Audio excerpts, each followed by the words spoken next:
ही फक्त महामानवाचीच होते, महापुरुषांचीच होते, राष्ट्रमाता आणि राष्ट्रपुरुषांची होती.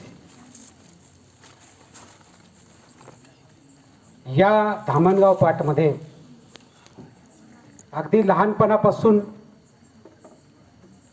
या विचाराचा वसा, डॉक्टर बाबासाहेब आंबेडकरांचा, छत्रपती शिवाजी महाराजांचा वसा येथील लोकांनी उचललेला आहे, हे मी माझ्या डोळ्यांनी बघितलेलं आहे.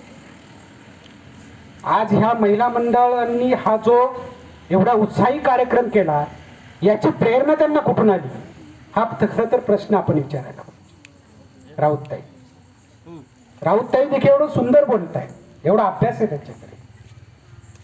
संत तुकाराम महाराज असं म्हणताय, शुद्ध बीजापोटी फळे रसाळ गवती.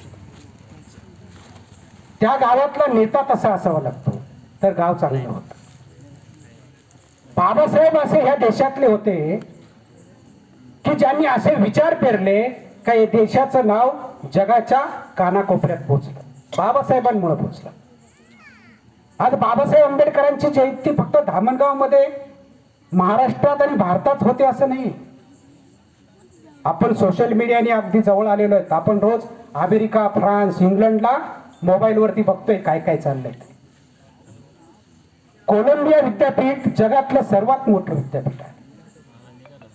त्या विद्यापीठामध्ये डॉक्टर बाबासाहेब आंबेडकरांचा पुतळा बसवलेला आहे आणि त्या ठिकाणी बाबासाहेब आंबेडकरांची जयंती साजरी केली जाते.